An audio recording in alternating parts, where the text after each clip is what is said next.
সন্দীপের শাস্তি হবেই, কেন এমন কথা বললেন প্রাক্তন ডেপুটি সুপার আক্তার আলী? बहुत ही करप्टेड आदमी है वो। आरजीकर मेडिकल कॉलेज में स्टूडेंट लोगों को फेल कराना, टेंडर ऑर्डर देकर के 20% कमीशन लेना और ये हॉस्टल वगैरह अलॉटमेंट में पैसा लेना और स्टाफ सिलेक्शन कमीशन, मतलब आरजीकर में जो भी काम होता था, पोस्टिंग हो, ट्रांसफर हो, हाउस स्टाफशिप हो, सब जगह वो पैसा खाते थे। मतलब एक माफिया राजा बोल सकते हैं। मैंने अपनी पूरे कैरियर में इतना गंदा इंसान नहीं देखा। प्लस 4 आदमी बाउंसर को लेके चलते थे। हमने तो फिल्म स्टार को देखा बाउंसर लेके चलते हुए, किसी प्रिंसिपल को अपनी जिंदगी में नहीं देखा।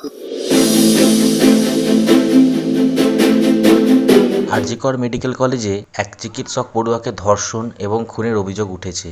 তা নিয়ে তোলপাড় গোটা দেশ। এই আবহে কলকাতার এই সরকারি মেডিকেল কলেজের আর্থিক অনিয়মের অভিযোগ উঠেছে। বিভিন্ন মহল থেকে আঙুল উঠেছে প্রাক্তন অধ্যক্ষ সন্দীপের দিকে।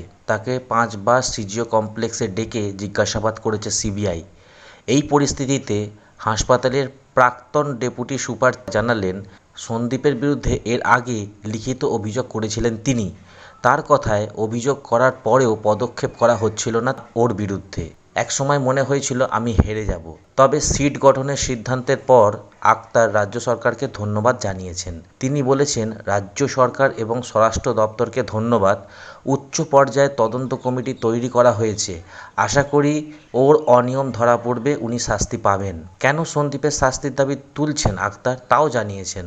তার কথায়, অনেক ছাত্রের ক্ষতি করেছেন তিনি। পড়ুয়াদের ফেল করিয়ে দিতেন, ওয়ারেন্ট ইস্যু করাতেন, পাস করানোর জন্য পড়ুয়াদের কাছ থেকে টাকাও নিতেন। অনেক অভিযোগ। আক্তার জানিয়েছেন, তিনি ডেপুটি সুপার থাকাকালীন এসব অনিয়ম দেখেছেন। এই নিয়ে কর্তৃপক্ষকে জানিয়েছিলেনও তিনি। তার কথায়, সন্দীপের বিরুদ্ধে লিখিত অভিযোগ করি, তখন কিছু হয়নি। এখন তদন্ত হচ্ছে, আশা করি ও শাস্তি পাবে।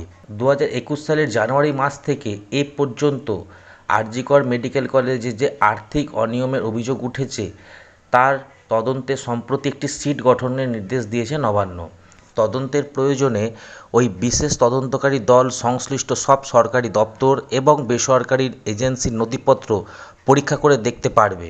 যে সময় থেকে অনিয়মের অভিযোগ নিয়ে তদন্ত হচ্ছে সে সময় অধ্যক্ষ পদে ছিলেন সন্দীপ। অর্থাৎ বুঝতেই পারছেন, সন্দীপের থাকাকালীন, মানে সন্দীপের অধ্যক্ষ থাকাকালীনই কিন্তু যত অনিয়মগুলো ঘটেছে। আরজি করে নির্যাতনের ঘটনা প্রকাশ্যে আসার পর থেকে তার বিরুদ্ধে একাধিক অভিযোগ উঠেছে। ওই চিকিৎসক পড়ুয়ার দেহ উদ্ধারের পর থেকে আরজি করে যে আন্দোলন শুরু হয়েছে তাতে চিকিৎসক থেকে পড়ুয়া সকলে অন্যতম দাবি ছিল সন্দীপের অপসারণ কিংবা পদত্যাগ। আন্দোলনের চাপে পড়ে সোমবার 12 আগস্ট পদত্যাগ করেন সন্দীপ। স্বাস্থ্য দপ্তরে গিয়ে তিনি পদত্যাগপত্র জমা দেন। তার কয়েক ঘন্টার মধ্যেই সন্দীপকে কলকাতার অন্য একটি সরকারি হাসপাতালের অধ্যক্ষর পদে নিয়োগ করে রাজ্যের স্বাস্থ্য দপ্তর। সেখান থেকেও তার অপসারণের দাবিতে শুরু হয় আন্দোলন। এরই মধ্যে কলকাতা হাইকোর্ট নির্দেশ দেয় সন্দীপকে লম্বা ছুটিতে যেতে। সেই থেকে ছুটিতেই রয়েছেন সন্দীপ। তাকে ডেকে 5 বার জিজ্ঞাসাবাদ করেছেন সিবিআই এর তদন্তকারী অফিসাররা। মঙ্গলবার সকালেও তিনি সিজিও কমপ্লেক্সে গিয়েছেন। তবে কী নিয়ে জিজ্ঞাসাবাদ তা সিবিআই তরফ থেকে এখনও স্পষ্ট করা হয়নি। অর্থাৎ বন্ধুরা বুঝতেই পারছেন, সন্দীপের বিরুদ্ধে কিন্তু একাধিক অভিযোগ 2021 সালের পর থেকেই, এবং সেই সময় ডেপুটি সুপার যিনি ছিলেন তিনি কিন্তু অভিযোগ করেছিলেন। সেই অভিযোগটিকে তখন অতটা গুরুত্ব দেওয়া হয়নি। এখন সেই অভিযোগটিকে গুরুত্ব দেওয়া হচ্ছে। অর্থাৎ সন্দীপ কিন্তু শাস্তি পাবেই একতরফা, এটা কিন্তু বলা যায়। তো এই ছিল একটি শর্ট আপডেট। ভিডিওটি ভালো লাগলে লাইক করবেন, সাবস্ক্রাইব করবেন পরবর্তী নোটিফিকেশানটি পাওয়ার জন্য। ধন্যবাদ।